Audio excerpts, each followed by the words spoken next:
So I'm going to start off walking you through this card here, which might look very simple on the surface of it. However, we're going to cover three different techniques here, all to do with the elements in your subscription box. So first of all, I'm going to show you how to do this background. Now, what I would recommend for this is, if I just clean all this off, you do want some sort of glass mat or protective surface to be working on, because what we're going to do is we're going to pick up the colour from the glass mat and apply it to the cardstock. So I've just cut a small piece of the cardstock. Now remember, the cardstock comes in 8x8 sheets. You're going to have so much use out of that because you're only actually going to cut small pieces of it. So I've just cut a small piece, and what I'm going to do is I'm going to scribble some of the colour down. So remember, there's two ends to the pen, one for your fine detail work and one to do kind of big lay down of colour. Now I find you can much better control the colour if you don't take it straight from the pen. So if you want to do background washes, colour a little bit down onto a glass mat. So I'm going to colour a little bit of the blue, we're going to have a little bit of the pink on here as well, and I'm also going to pop down a little bit of the yellow, so we can mix kind of between the three colours in there. Now I'm going to start. Now I'm going to just make life easier for myself, and I've got one of our water brushes which is preloaded with water. So if I start off with the yellow, because that's the lightest colour, and I'm just going to put the wash of yellow in the middle. Now can you see it's very, very pale? It's just because I've got a lot of water on the brush. So I'm just going to dry that a little bit. Just dry my brush out a little bit, pick up some more colour, and then can you see how much deeper that's gone on now? Now it is a very, very pale yellow for you to be able to work with. So pop my first colour down. Then I'm going to go to the next deepest colour, which is the pink, and I'm going to pop the pink on, and just where the two blend together, I'm just going to go over that with a water brush. Now can you see there, we've got that seamless blend from one to the next. Then if I just tap the pink off my brush altogether, I can now pick up the blue, and I'm going to do the same again. Now my brush is a tiny little bit dry now, so I can always just squidge a tiny little bit more water out. So not too much though. Pick it up, and then I can blend that blue straight into the yellow. Now what you don't want to do is you don't want to oversaturate or get your paper too wet. Can you see where I'm starting to get some little bubbles? That's just because I've got the paper too wet. If that happens, all you want to do is dry it a little bit and then come back in. So if you want a deeper colour again, you're just going to dry that base and then come back in. So I'll just dry that now. You can either artificially dry it with a heat gun, as I'm doing here, or what you can do is you can always just leave it to dry naturally and then come back to it in a few minutes. So if I just show you, if I want to deepen that blue a little bit more, just going to pick a little bit of the blue up again, come into the top, and you can see how much darker that's looking there in the top. So that's the better way to do it. If you want more colour, don't oversaturate your paper. Just put a little bit at a time on, and then you can come in and dry it. Now when you've dried it, just be sure, oh I can use this here, to clean up, because you don't want to get any of that colour onto the background, right? So I've got a nice background piece here. Now we're going to do a little bit of stamping onto it. Now I'm going to take a lovely stamp set that's got the dandelion heads on. Now if this is the first time you've used the stamps, what you want to be doing is stamping them off. So that means stamp them onto something else. So in this case, I'm just going to stamp them onto the reverse. Now I would recommend you can use any type of an ink pad that's going to not react with water. So for example, something like a StazOn. You want something that's not water based, so a Memento ink pad would be no good because that's water based and it's going to run where you've got the water. So I'm obviously going to recommend our ink pads, but the reason I am is the finesse ones. They're called finesse for a reason. So they're very, very detailed. So when you've got beautifully detailed stamps like this, you want a nice detail ink to not lose that detail. If you stamp with something like a distress ink, for example, or even one of our Harmony inks, they're not designed to be detailed. They're designed for distressing. So you're not going to get as clear a crisp image.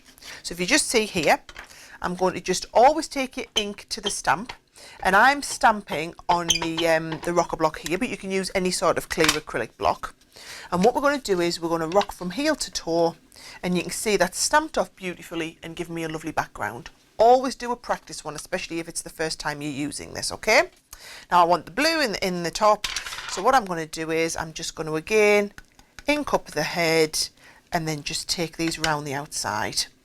And all the time, every time between stamping, I'm just going to re-ink so that we get that lovely detail finish. So just going to put another one down here, okay? And then if you want any shadow pieces, you can always just use kind of the second stamp. So you can see how it's a little bit more shadowed. And then again, because we don't want any ink in the background here, I'm just going to use that piece of kitchen roll and clean that up. And then it's just a good habit to get into to always return your stamps back to where they came from so that you can stay nice and organised. So that is our background piece. That's the first technique I wanted to cover. Now what I'm going to show you is how we can do the colouring on the butterfly. Now when I do the final card, if I show you the card again, can you see I've used a bit of the watercolour card around the background. Now what I've done is I've already cut my mats and layers. So this is going to layer onto here, and then this one is going to layer on the top, and then this comes on the top of here, as you can see, like that. So what that means is essentially the inside of this piece of card is going to be left over. So what I can do is what we call gut the centre of the card. So I just need to leave enough. If I show you here, you can see I've left around about just not quite ½ an inch all the way around. So I just need to leave that amount on the inside, and it doesn't have to be exact. Oh. And then of course there's another piece of card that I can be doing my stamping with. So that now when I layer this up, this is the best way to do it now. I don't mind so much with my coloured card because that's not the precious piece. But I can pop my tape around here and I can layer this piece on, and then without having wasted any, I can layer my next pink piece on the top again. Now, if you are a little bit overly confident like me and you think you can get your mats and layers right in the first time, then you're fine to use a tape pen. If you're not as confident, then what I would recommend is use something like a wet glue. So not too wet, because you want one that's going to dry quite quickly, but gives you a little bit of manoeuvrability time. Do you know, while we're here, we might as well stick on our mat and layer that we've just done. And notice I'm sticking tape all the way around the four outsides and in the centre, so that we've got plenty of tape on here, so we've got a nice strong bond on 4 surfaces. So we've got this ready to stamp our butterfly, and it's the large butterfly. And again, the first time you use it, I would definitely recommend stamping it off onto a base sheet or onto the back of here. You'll find the stamps are very, very sticky. It's because we don't want them to lose their stick over time. And again, just because I'm using a rocker block doesn't mean you have to. You could be using this on a clear acrylic block or on a stamping platform. I know a lot of you like to use a stamping platform if you're not too confident at getting a perfect stamp the first time. I know with a rocker block I'm going to get a perfect stamp every time, okay? So I'm just going to go straight in here and stamp that, and you can see we've got a perfect butterfly. I've just missed the edge off there, but you can see I've got a perfectly detailed stamped butterfly. And what I've done is I've already done one of them and just cut it out, save you watching me cut it out, so that we can get that so that we can get going and colouring straight away. So just cleaning that stamp off, and then that's going to be ready to go back onto our piece.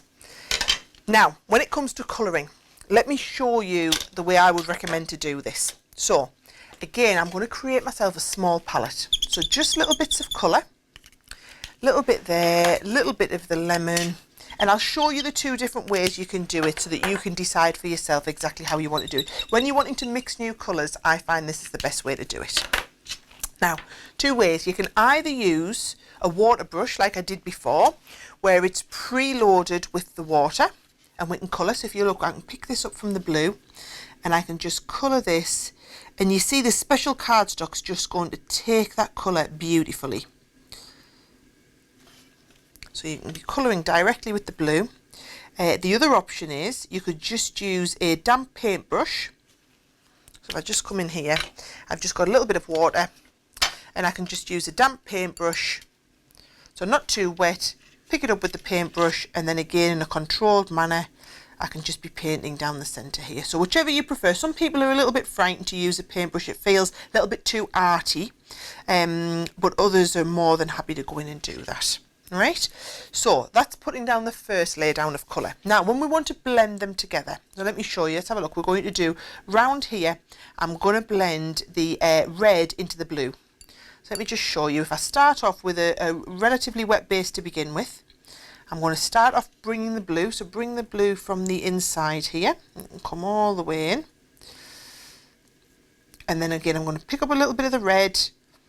And because we already had a wet base to start with, what I've done is I've blended the two, and then if I just blend the two together, I know I'm going to get that lovely shade of purple in the middle. So then you see I was just picking up a bit of blue, bit of red, and we can create that lovely shade of purple there in the centre.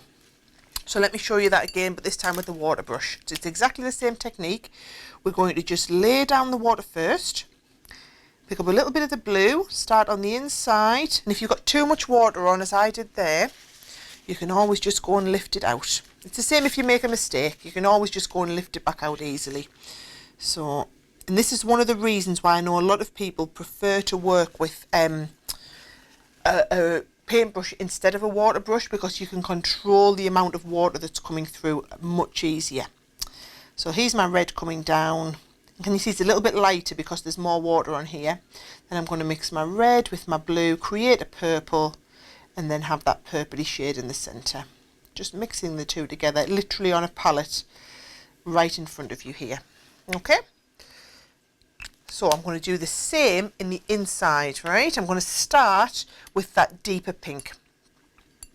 And if at any point you need to put more colour down, just give it a little bit more of a scribble. So I'm going to start with the red in the centre and just drag that out. So you see I went onto a wet cardstock, onto a dry cardstock this time, just with a little bit of colour in it. Just the cardstock grabs a little bit easier.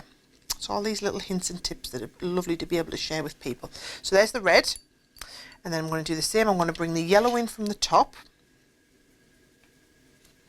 and the wetter your brush, the lighter the colour will be, remember. So I'm blending the two in.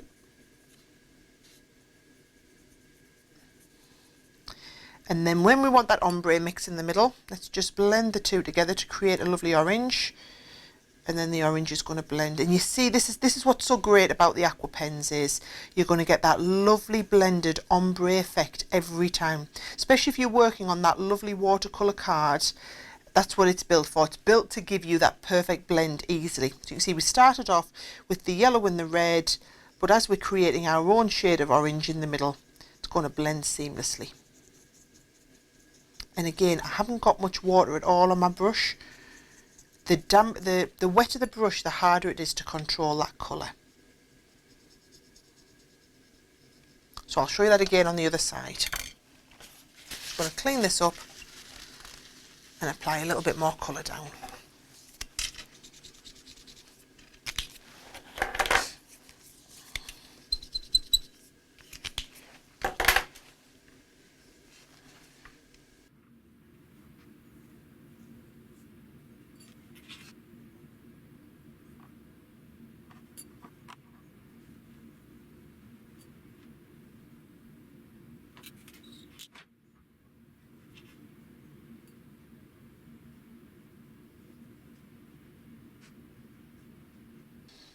Now remember, the wetter the brush, the lighter the colour is going to be, because essentially the more you are diluting the colour in here.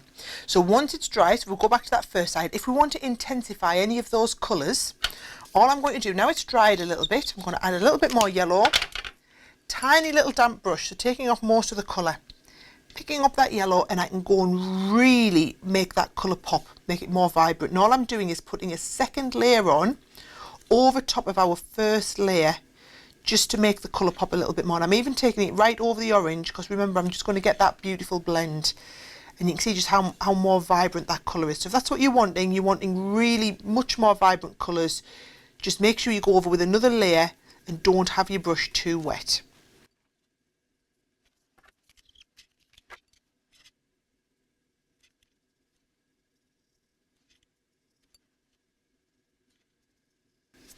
Now hopefully that shows you just how vibrant you can get with those inks. And remember, just because there's only 3 colours in the set doesn't mean you can't create any amount of colours.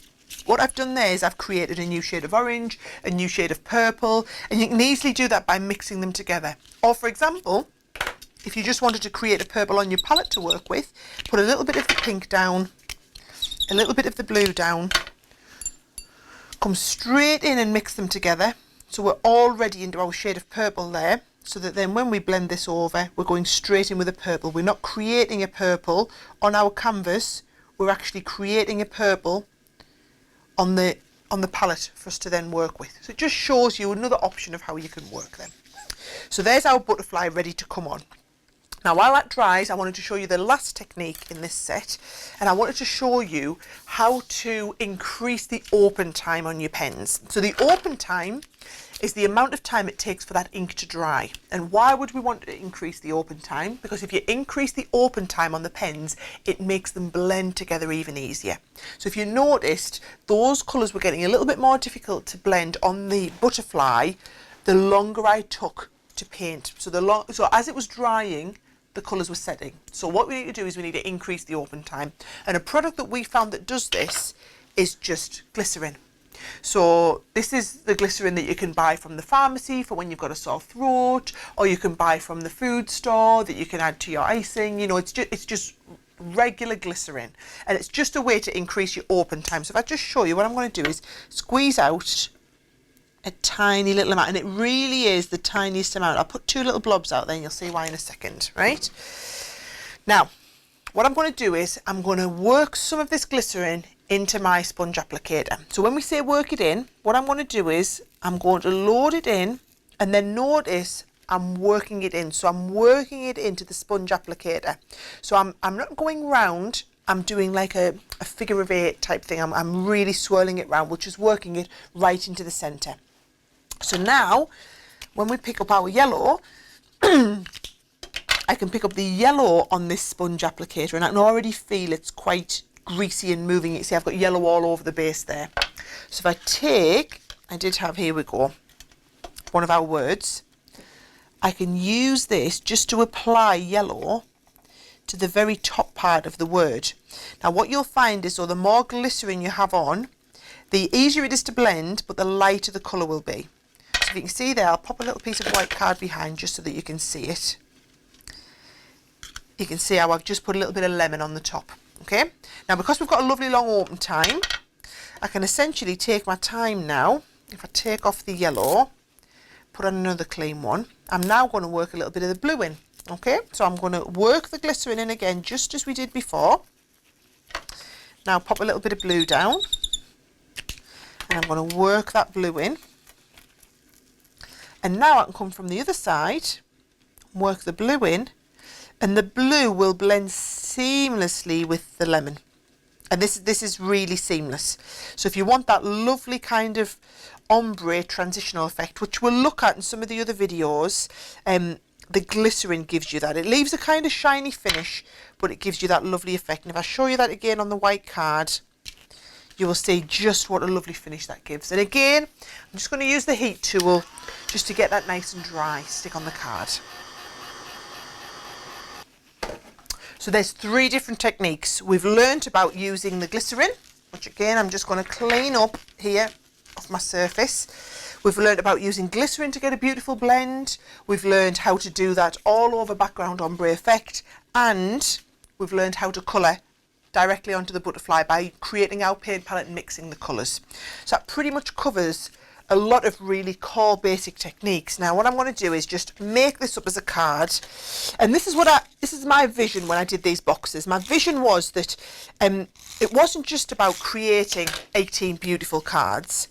It was about learning loads of different fantastic techniques that you would be able to do with your Aqua pens, because this is 3 new techniques you've learned just from this one project. Remember, we've got loads of these projects for you to look at and work with. But I wanted you to learn new things, not just create pretty things, but learn new things so that you've then got skills which will help develop wherever you're at in your crafty journey. So there's our little smile on there. And of course you'll have the matching envelope for that. But it's a nice, simple looking card with actually a lot going on in there. So hopefully you can give those techniques a try and master them, and then watch some of the other videos to learn some different ways of applying these techniques and also some other great things you can do.